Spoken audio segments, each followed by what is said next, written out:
He shuffled into the restaurant, trench coat, fedora, and sunglasses, failing to look inconspicuous while being completely oblivious. Classic Kevin. He approached the hostess, a bubbly Winston who looked no older than 20, wearing a name tag that said Bethany. Table for 2. Oh, howdy, Mr. Bloodgoode. Are you meeting up with Sheriff Mills tonight? She's beat you by a couple of minutes. Lead the way.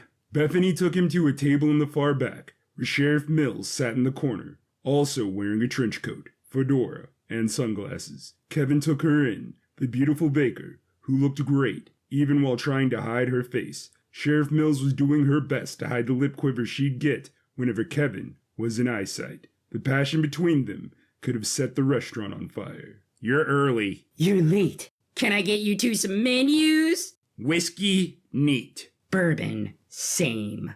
Bethany sauntered off with a smile. Cut to the chase, I ain't got all night. Then you should learn how to be on time.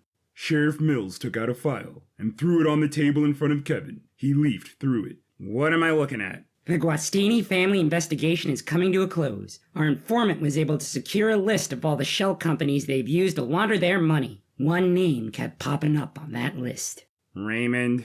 Bingo. And suspiciously, right after we had word that the Guastani started to include protection fees, well, all of a sudden his brand new restaurant goes up in flames. You think Raymond set fire to his own place? All that and brains too. I've had zero contact with my uncle in about a week. So if you're asking me if he... I'm not asking you anything. I'm giving you information. As your family's main attorney, I thought it would be of interest to you. You could have said all of this over the phone. You know damn well I didn't want to say this over the phone. They took off their sunglasses, staring into each other's eyes, hands touching as they moved closer until their drinks separated them. Bethany had returned. That's one whiskey neat and one bourbon neat. Before you drink that, Sheriff, you just gotta call at the front desk.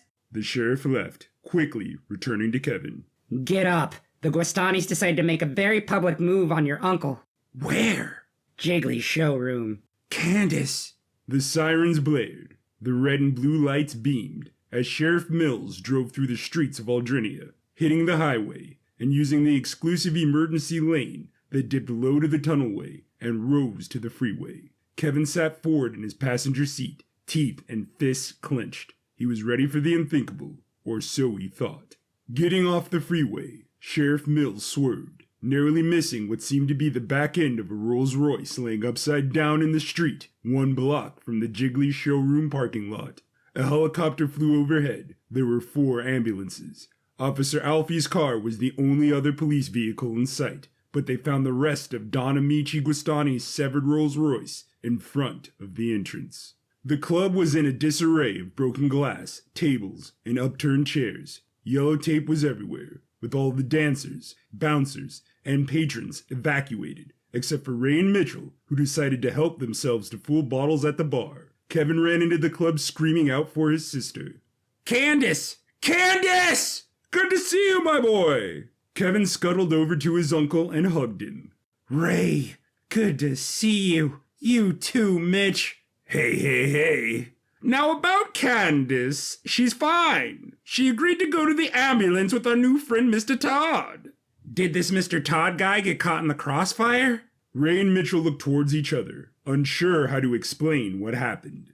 After his attempt to evade Guastani's enforcers, Ray ran outside, bumping into Don Amici Guastani himself. Seconds later, the Don entered the club, holding Ray by the throat, then shoving him to the ground. The music stopped. Don Amici's voice rang off the walls.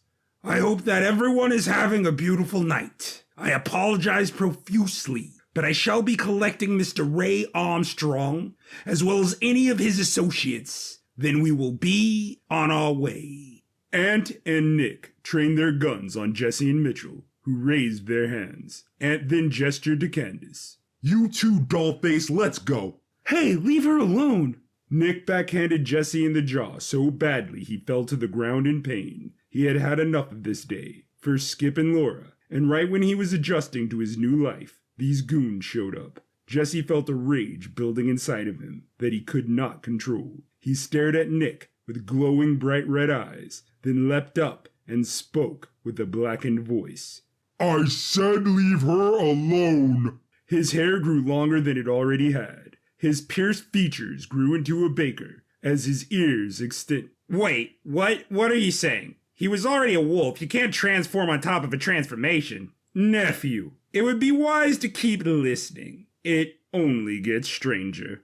Jesse grew into a megawolf, and Quastani took out his laser magnum, shooting the beast point blank and having no effect. The creature grabbed him by the head and dragged him around until his neck separated from his body. He turned his attention to Nick, tore off his arms, then broke him in half over his knee. By this time, Don Guastani had made it to his Rolls Royce and was pulling out of the parking lot when Jesse leapt onto the car, ripping it in half and flinging both parts. He howled so loud, it shook the dome. Then the beast collapsed, smoke rising from his body, until he was his regular self. You just had to be the one to say it, huh?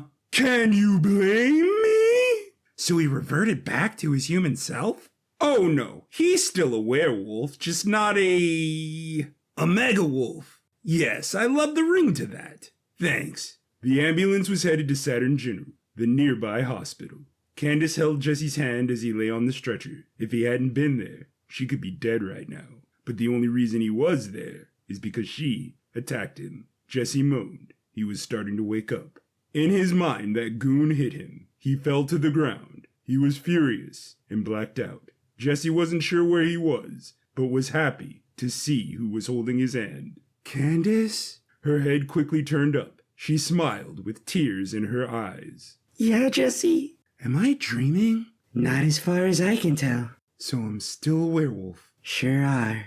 And we're still on the moon. Yep. Okay. He fell back asleep, hitting the stretcher and snoring loudly. She couldn't help but love him. You just listened to Werewolves on the Moon, Episode 5, Kevin. This audio drama was written, recorded, performed, and edited by Drew Manning. If you enjoyed it, please stay tuned to this channel. Thank you for your time, and have a great one.